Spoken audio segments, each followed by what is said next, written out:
Povo não vai arretar não, porra!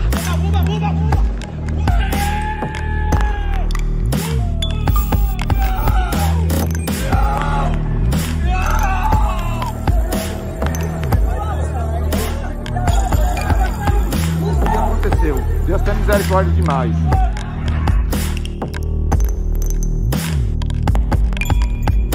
Ele ainda hoje caminha anônimo pelas ruas de Brasília. Acredita ter prestado um serviço público ao denunciar um complô contra a democracia brasileira. E esse aparato, que eu posso chamar de aparato estatal de terrorismo, ele começou a sair, a aflorar no dia 12. Tá estourando algumas coisas ali. Ó, meu Deus. Quando a gente acompanhou o primeiro episódio, né, de forma bem clara aos olhos de todos, foi quando tentaram invadir a sede da Polícia Federal. 12 de dezembro de 2022. Naquele dia, o presidente Lula e seu vice Geraldo Alckmin foram diplomados no Tribunal Superior Eleitoral. Já não havia caminho legal para impedi-los de assumir o poder. Foi também uma noite de terror.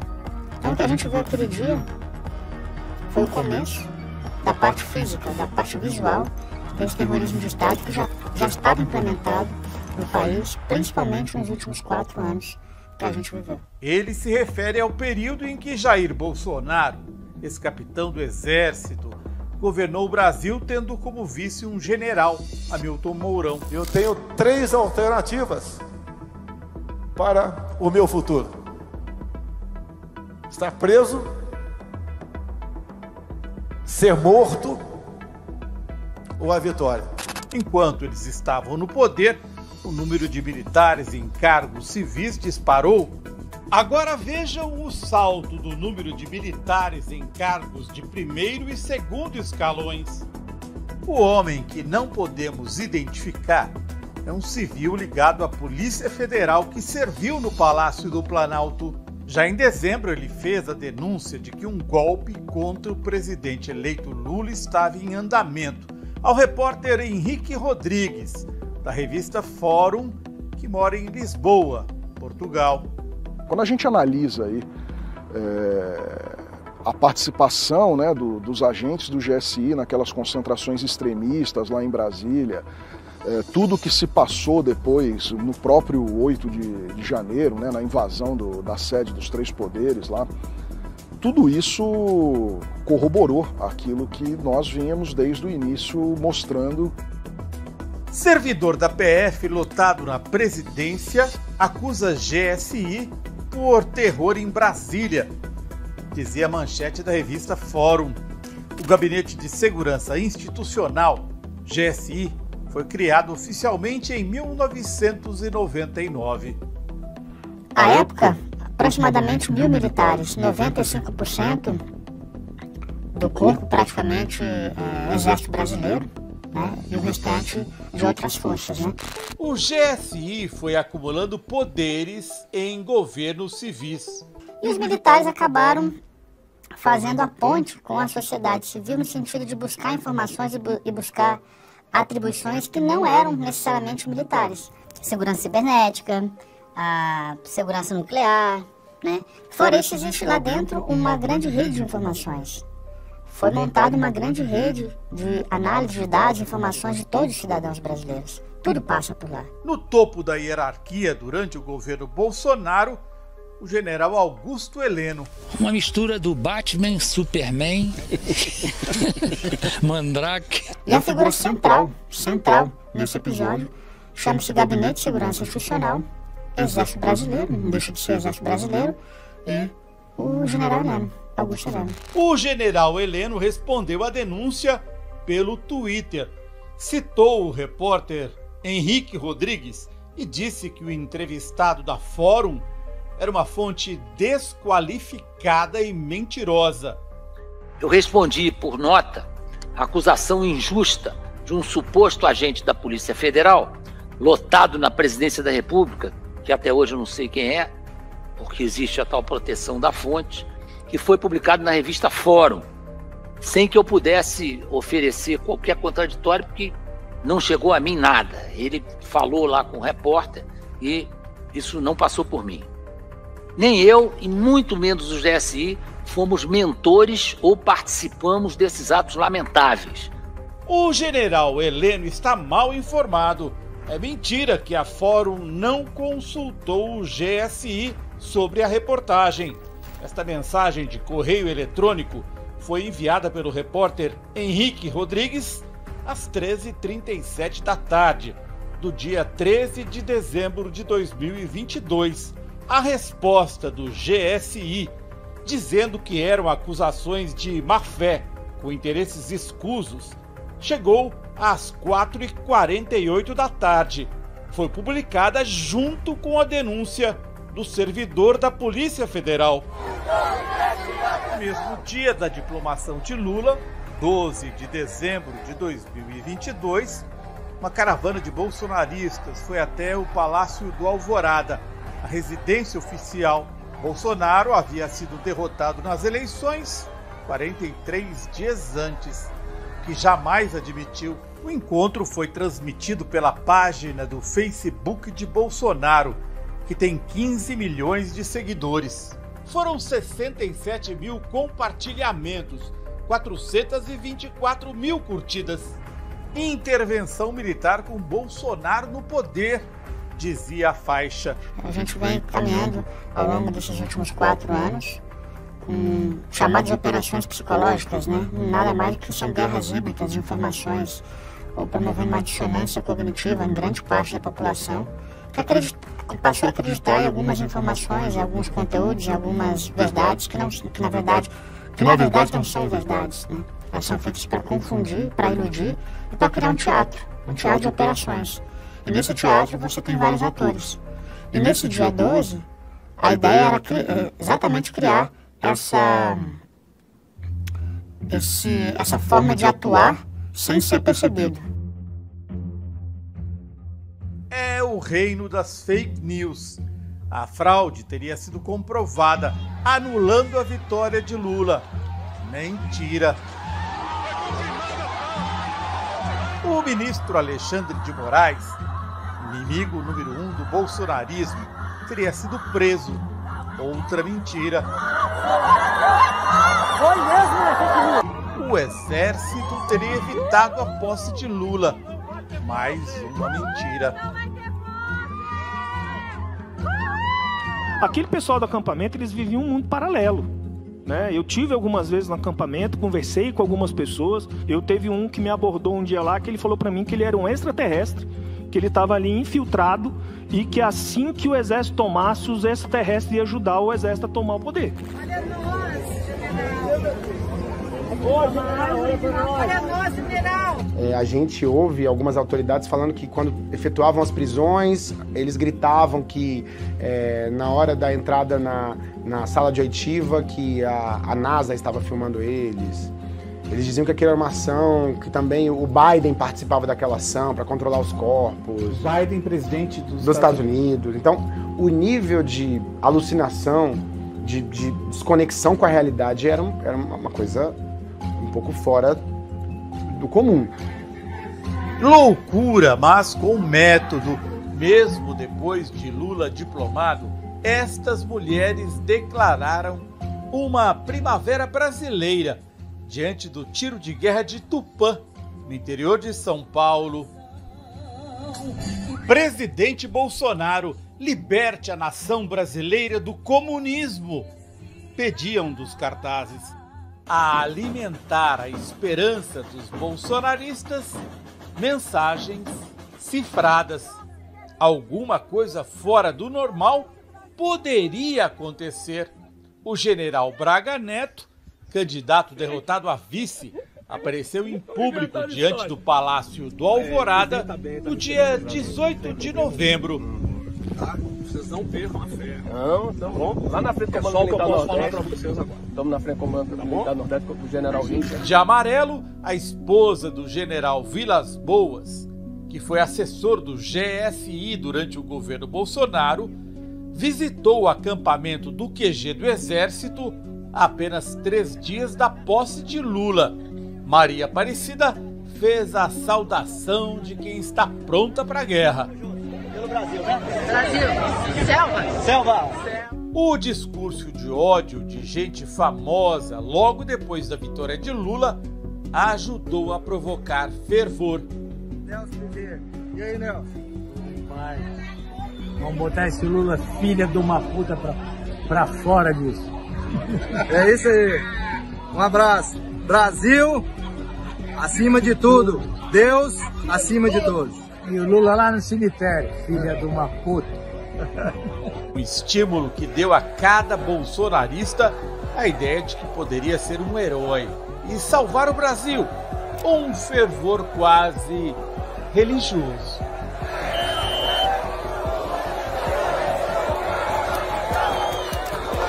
O evento de Bolsonaro no dia da diplomação de Lula gerou imagens potentes para as redes, como a da menina que abraçou o presidente envolta na bandeira do Brasil. O menino que colocou um cocar em Bolsonaro é filho do cacique chavante José Acácio Sererê. Em 30 de novembro, um mês depois da vitória de Lula, bolsonaristas promoveram no Congresso uma audiência pública em que pregaram o golpe. Temos que temer o bandido chamado Lula no sentido de subir a rampa que ele não vai. E mais, é a tradição brasileira. O Brasil tem a tradição de, durante a nossa história, em vários momentos, as crises políticas foram solucionadas com participação das Forças Armadas. Nós precisamos agir rápido. Dia 12 tem uma diplomação que eles querem que aconteça. Nós não podemos deixar as coisas acontecerem até o dia 12. Porque dia 12 já foi. Quem nós podemos recorrer? Ao Papai Noel? São Judas, São Longuinho, dá 3 pulinhos. A quem eles esperam que nós vamos recorrer? Só sobrou as Forças Armadas. Do lado de fora, o cacique chavante José Acácio Sererê disse que o ministro Alexandre de Moraes, do Supremo Tribunal Federal, estava escondendo provas de fraude. Alexandre de Moraes é bandido, vagabundo, pode me matar, mas eu tiro o vagabundo Alexandre de Moraes na marra, recolha no pescoço. Sererê se apresenta como líder e pastor evangélico da terra indígena Parabuburi, em Mato Grosso.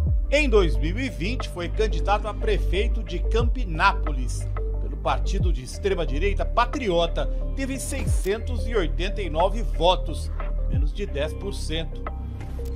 Sererê e seu grupo de indígenas foram mantidos em Brasília graças à ajuda do fazendeiro Didi Pimenta, que é de Araçatuba, no interior de São Paulo, e tem terras em Campinápolis, Mato Grosso. Fui procurado pelo meu amigo cacique e pastor Sererê, que queriam ir para Brasília ajudar na manifestação. Então há 10 dias que nós estamos conseguindo mandá-los para lá e ajudá-los. Já mandamos aqui de Campinápolis, eu e um grupo de amigos, mais ou menos, contando com ontem, uns 8 ônibus de índios. Estamos empenhados nessa luta junto com o Sererê e com os chavantes para manter a nossa democracia e nosso capitão no governo. No dia 9 de dezembro, o cacique disse diante de Bolsonaro que Lula não subiria a rampa do Planalto. Lula não vai subir a rampa, não vai tomar posse. Isso é ordem do povo brasileiro. 3 dias depois, em novo encontro com seguidores, Bolsonaro manteve o silêncio, mas foi um comício do golpe no dia da diplomação de Lula. O povo brasileiro, por 14 anos, sucessivamente, foi roubado, foi estuprado por uma organização criminosa. Isso digo eu, Padre Genésio. O padre Genésio Ramos da Diocese de Anápolis, se refere aos governos do Partido dos Trabalhadores. Ele ficou conhecido depois de disseminar um áudio em que pedia a excomunhão dos eleitores de Lula. O padre inflamou a multidão. Confiamos infinitamente mais no Deus que o Bolsonaro confia.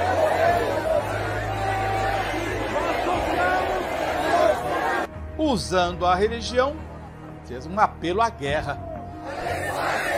As nossas Forças Armadas, a maioria absoluta, a bandeira do Brasil.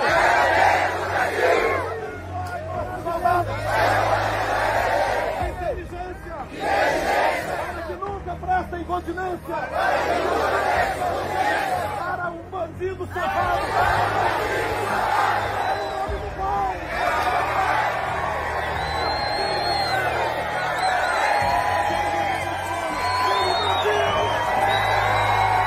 Muitos destes apoiadores de Bolsonaro estavam acampados diante do quartel-general do Exército em Brasília. Aquele acampamento lá, ele foi o centro, foi o epicentro de todos os atos que aconteceram no Distrito Federal.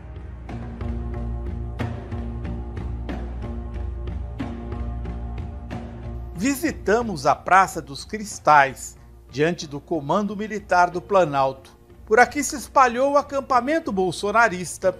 Autoridades civis foram proibidas até mesmo de multar veículos estacionados irregularmente. Todos deveriam ter sido multados, ou pelo Detran DF ou pelo DR.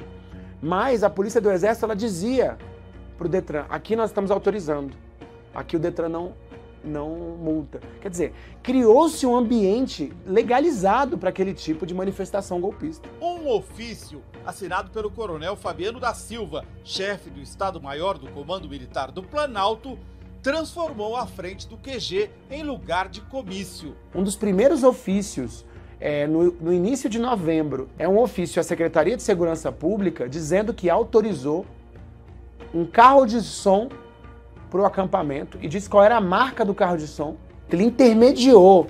A polícia do Exército pode exercer seu poder em um raio de 1.320 metros, a partir de qualquer instalação militar.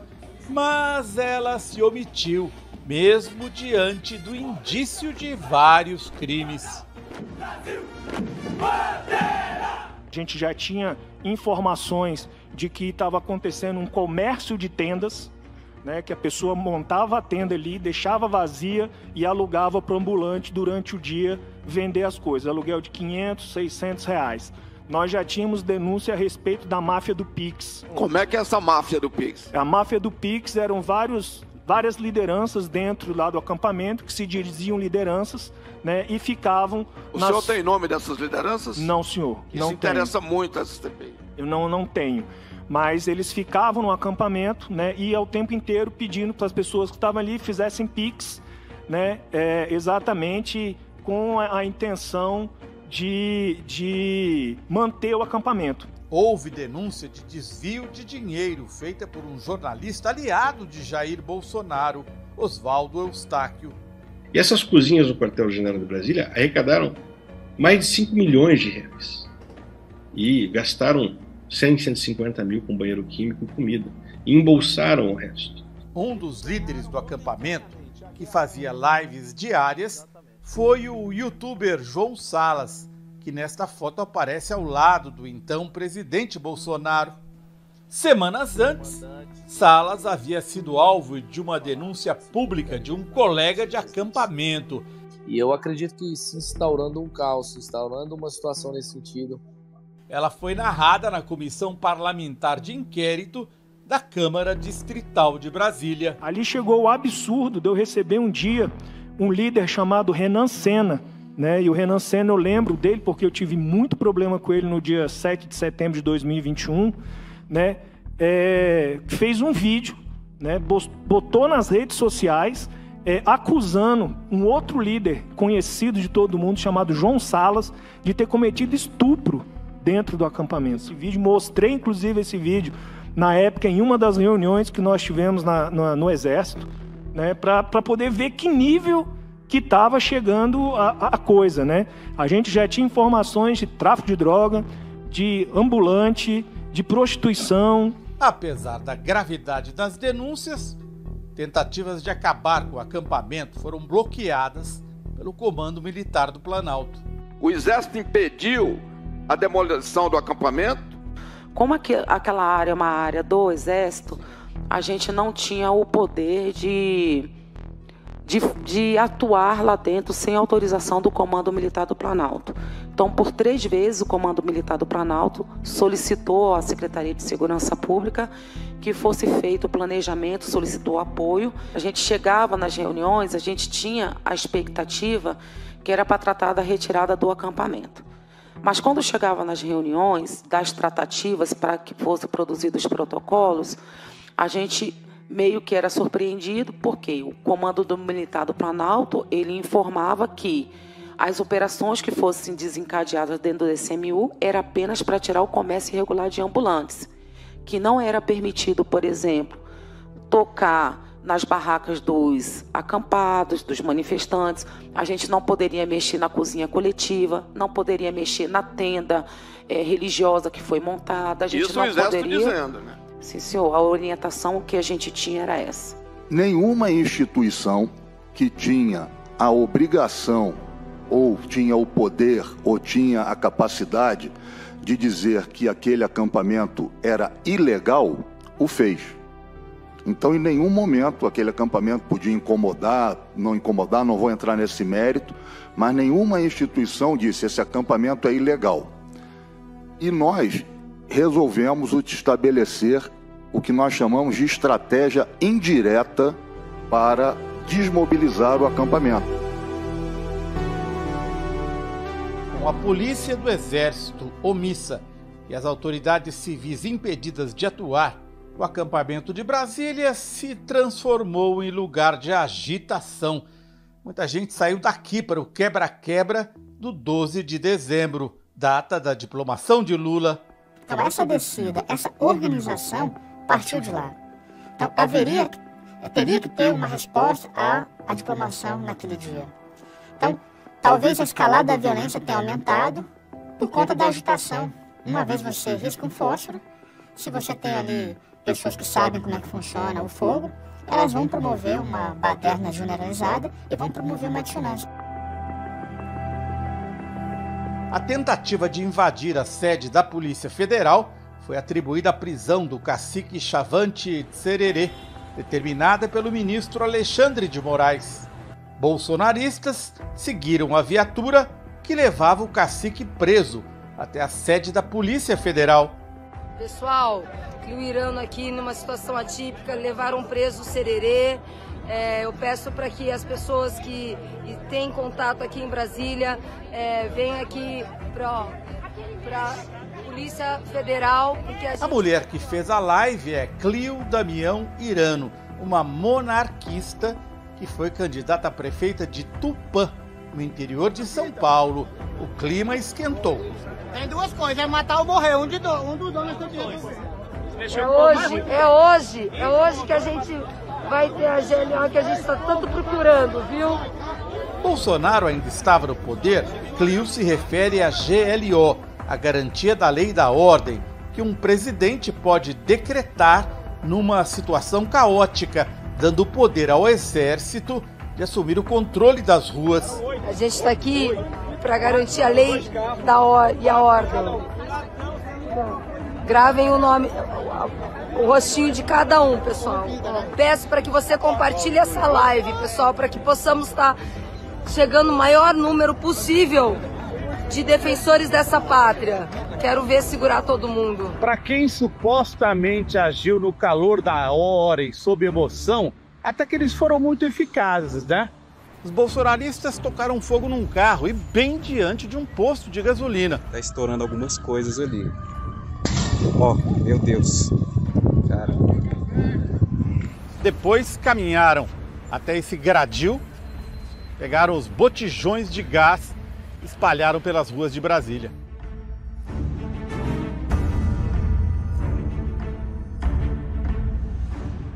Aqui os bolsonaristas deixaram suas marcas com pedradas nas vidraças da Polícia Federal. Mais de 10 foram destruídas.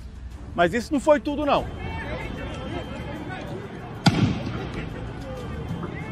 O ônibus foi sequestrado naquela avenida ali.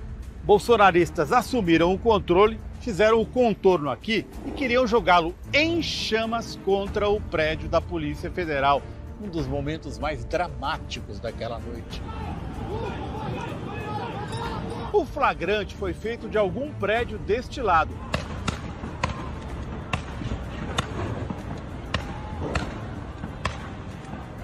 E os bolsonaristas tivessem conseguido empurrar o ônibus em chamas por cima desse viaduto, ele teria caído bem aí, ó, numa avenida cheia de movimento. A gente tem a ideia de que as coisas acontecem de forma espontânea. Você ter uma logística daquele tamanho, com pessoas sabendo o que deveriam fazer, se não tivesse uma coordenação, se não tivesse um aparato. Eu não vou pegar um policial militar de boné e colete e colocar ele num combate com bola de gude, com estilingue, com coquetel molotov. O que eles jogaram foi coquetel molotov dentro dos carros. Os ataques em Brasília se concentraram no setor hoteleiro. Diplomado, Lula estava hospedado neste hotel que fica vizinho à torre de TV. Fui conhecer pessoalmente a região. Aqui, ó, tem as marcas do carro incendiado. E aquela noite o presidente eleito Lula correu risco sim. A gente mostrou para vocês a relação entre a torre de Brasília e o hotel onde o Lula estava hospedado, bem próximos. E aqui, ó, no setor em que eu estou, um tiro foi dado e quebrou a janela de um hotel, num andar alto. Este é o projétil que acertou um quarto de hotel. Por sorte, ninguém ficou ferido. Eles estavam armados? Alguns deles? Com certeza. Mas, assim, eu vou mais adiante. O que a gente viu naquele dia foi um ataque, o primeiro ataque efetivo às instituições. A Polícia Federal é uma instituição de Estado. Mas o que tem que ficar bem claro é que foi o primeiro ataque, que eu vou chamar de ataque terrorista, a uma instituição. E nesse caso foi a Polícia Federal. Então, nunca houve um fato dessa magnitude. Aquele foi o primeiro. Apesar do terror do 12 de dezembro, ninguém foi preso. 10 dias depois, Cleo Irano desfilava tranquilamente com uma camiseta do Exército no acampamento do QG, convocando mais gente para ir a Brasília. Que se diz resistente, cadê você aqui em Brasília? Cadê? Porque assim, teu filho não foge à luta. Aqui está a nossa estrutura, nossa humilde estrutura, aqui ó, 2 tendas, certo? Rapidamente, aqui está Brasília, que é a estrutura para lavar roupa, nosso banheiro, nossa cerquinha, ó, nossa despensa. Documentos mostram que Cleo Irano participou de uma reunião com autoridades de Brasília para organizar manifestações 5 dias antes do quebra-quebra que aconteceu na noite da diplomação do presidente eleito Lula. Na investigação da Câmara Distrital de Brasília, a justificativa para a ausência de prisões na noite de 12 de dezembro foi de que os baderneiros se refugiaram em hotéis. Quem ficava no acampamento era gente paga. Quem ficava no acampamento era gente que estava lá para ficar e algumas pessoas da cidade que ia lá, visitava e ia embora. Mas quem ficava lá era gente que estava sendo paga para ficar no acampamento. E quem estava orquestrando o negócio estava tudo hospedado nos hotéis. A gente tem que lembrar que existe uma transição de governo. A gente primeiro não viu... Em Brasília a gente viu poucos pronunciamentos das equipes de segurança, das forças de segurança. Quase nenhum. Ninguém queria assumir a sua responsabilidade naquele fato. No governo federal, tampouco. A gente não viu uma palavra. À época, o Anderson Torres era ministro da Justiça. A gente não ouviu uma palavra dele. E a escalada... E a partir dali, percebeu-se que... Opa! Não é algo simples, é algo organizado. Anderson Torres, que foi ministro da Justiça de Bolsonaro, foi indicado para comandar a segurança pública do Distrito Federal. Na casa dele foi encontrada a minuta de um decreto, através do qual Bolsonaro faria uma intervenção no TSE, anulando a vitória de Lula. Na reportagem da revista Fórum, publicado um dia depois do quebra-quebra em Brasília, o servidor da Polícia Federal afirmou: essa escalada de violência vai aumentar.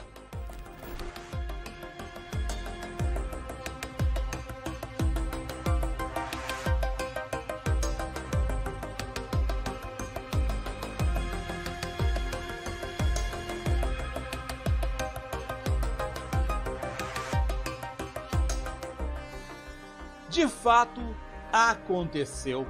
Faltando uma semana para a posse de Lula, houve a tentativa de explodir uma bomba no aeroporto de Brasília. Jorge Washington de Souza, preso pela Polícia Civil, confessou ter recebido a bomba bem diante do QG do Exército. O artefato foi colocado em um caminhão com 63 mil litros de querosene de aviação, que esperava para descarregar. Por sorte, o motorista do caminhão descobriu a bomba e chamou a polícia. Para o servidor da Polícia Federal, a montagem de uma bomba diante do QG do Exército dificilmente escaparia de setores da inteligência. A 500 metros do QG existe o Centro de Inteligência do Exército, CIE. É impossível o CIE não monitorar um acampamento e não ter informações que poderiam levar à resolução de problemas ou antecipação de qualquer uma ação. Segundo a perícia, a bomba foi acionada, mas não explodiu. Mas será que George Washington tinha conhecimento para montar uma bomba sem a ajuda de peritos?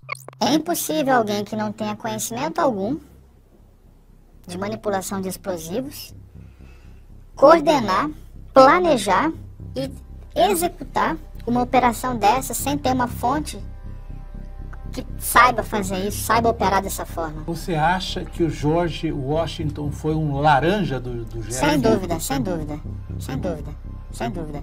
Mais pessoas estão envolvidas e elas simplesmente sumiram, né?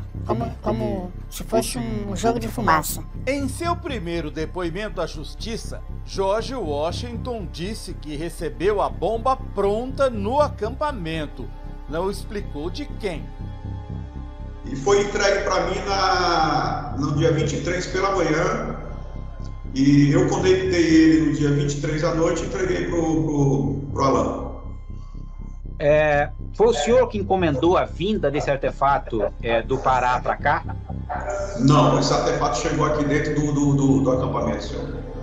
O que eu fiz foi, onde existia uma espoleta no conector, eu liguei outro fio para aquela espoleta não ficar direto lá dentro do artefato. O senhor lembra do dispositivo, o detonador?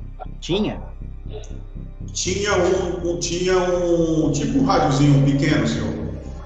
O que mais chama a atenção é que George Washington viajou de Xinguara, no Pará, até Brasília, fortemente armado, e escapou ao monitoramento dos serviços de inteligência. Trouxe um fuzil AR-10, 2 espingardas calibre 12, 2 pistolas, 2 revólveres e munição. Lembram da audiência dos bolsonaristas no Congresso, no dia 30 de novembro?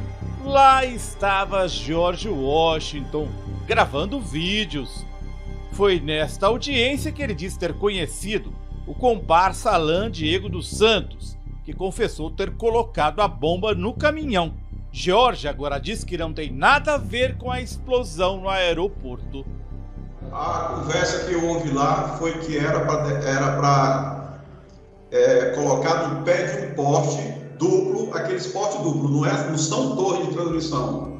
Poste duplo a 150 quilômetros da beira de estrada de Taguatinga. Tá. E com qual objetivo? O objetivo era de fazer algum apagão em alguma parte de Brasília ou das vizinhanças de Brasília. ele montou uma estrutura na cidade, né? Ele alugou um lugar, né? Eles programaram, ele tinha comparsas que programaram esse procedimento aqui, e eles estavam diretamente na frente do Comando Militar do Planalto, quer dizer, não tinha monitoramento de inteligência. Um dos comparsas dele, Alain Diego Rodrigues, que foi preso em Mato Grosso, queria explodir a bomba na subestação de energia de Taguatinga, o que provocaria um apagão. O terceiro envolvido, o blogueiro Wellington Macedo, que colocou a bomba no caminhão, permanece foragido. Ele trabalhou durante 8 meses no governo Bolsonaro, sob a então ministra Damares Silva. No celular de George Washington, a polícia encontrou uma carta endereçada a Bolsonaro. O senhor despertou esse espírito em nós, escreveu.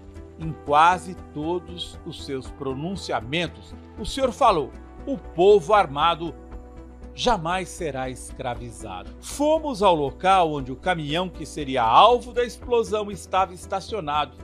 Fica bem na rota de pouso de aviões de grande porte, perto de hangares que guardam jatos particulares.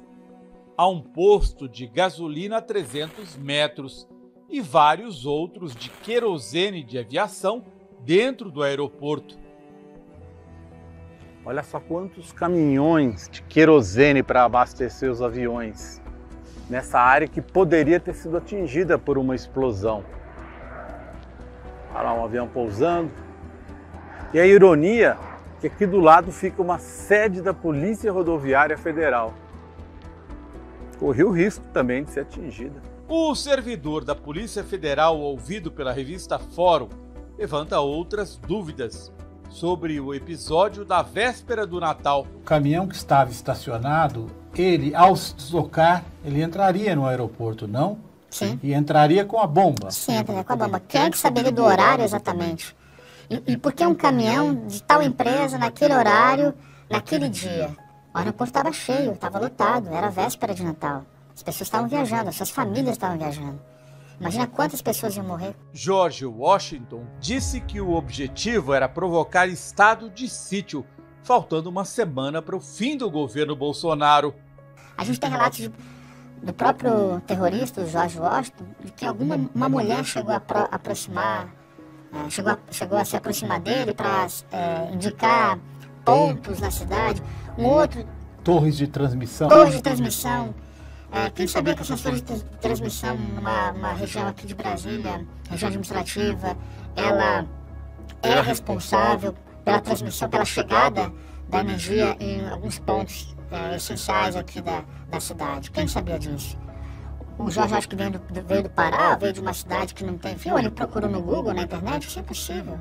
Isso é impossível acontecer. A gente tem que ter isso bem claro. O fósforo foi riscado no dia 12, o fogo, a fogueira foi acesa, vamos dizer assim, mas a trilha, esse rastro, ele poderia chegar até o aeroporto e tomar proporções, como eu falei, fogo na metáfora, obviamente, proporções que a gente não tem ideia do potencial ou de eliminação, vamos dizer assim, ou de tragédia, de estrago físico e de perdas de vidas humanas. Pior, muito pior do que o Rio Centro, se tivesse dado certo o Rio Centro. Mas assim, 10, 100 vezes pior. 30 de abril de 1981, em plena ditadura militar, um ataque a um show de música popular que tinha o objetivo de endurecer o regime. Uma das bombas que deveriam provocar pânico explodiu antes da hora no colo do sargento do Exército Guilherme Pereira do Rosário, que morreu. Ele e seu comparsa, um capitão do Exército, eram do setor de inteligência. A denúncia final do servidor da PF é de que a violência em Brasília poderia ter sido evitada. Policiais federais que estavam fazendo seu trabalho foram, vamos dizer assim, entre aspas, descobertos pelos agentes do GSI e indicados para que as pessoas que estavam lá, para que não continuassem. Sendo que os órgãos de segurança ou os órgãos de inteligência se falam. Eles têm que trabalhar em conjunto. Ou seja, mais uma sabotagem. Eu vou falar que o GSI e a área de inteligência do GSI, ela se tornou um braço de governo de um grupo muito pequeno, de um grupo da alta cúpula do governo anterior. governo Bolsonaro, capitaneado conduzido pelo general Heleno, né? E a sua, vamos chamar de gangue, né? Porque isso não deixa de chamar gangue, né? O que fizeram. Os militares mais poderosos do governo Bolsonaro vieram da mesma escola, a Academia Militar das Agulhas Negras. Augusto Heleno, do GSI, formou-se em 1969, o general Vilas Boas em 73, Hamilton Mourão em 75, o general Mauro César Cid, pai do ajudante de ordens de Bolsonaro, formou-se na mesma turma do ex-presidente em 77. Braga Neto, que foi ministro da Defesa de Bolsonaro, graduou-se em 78. Todos formados sob a ditadura militar. É a mesma turma.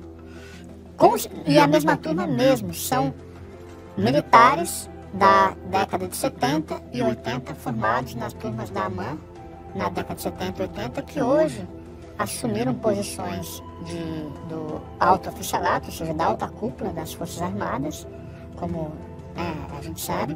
Mesmo com Lula eleito na véspera da diplomação, o general Heleno mandou seu recado a um grupo de extrema-direita do Pará. Estamos aqui na porta do Palácio da Alvorada, do lado de fora, e eu estou ligando para vocês para mandar um abraço, dizer que nós estamos juntos na briga.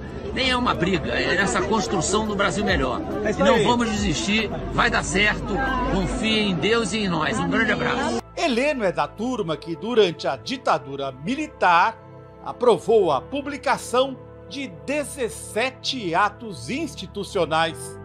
O ato institucional número 2 é recebido como consequência natural do processo revolucionário de março de 64. Eles permitiram ao regime prender, caçar mandatos, censurar a imprensa, fechar o Congresso e, eventualmente, torturar e desaparecer com os corpos de quem resistia. Por isso, o golpe contra Lula seria o ato institucional de número 18. Através do voto, você não vai mudar nada nesse país. Tá? Nada, absolutamente nada.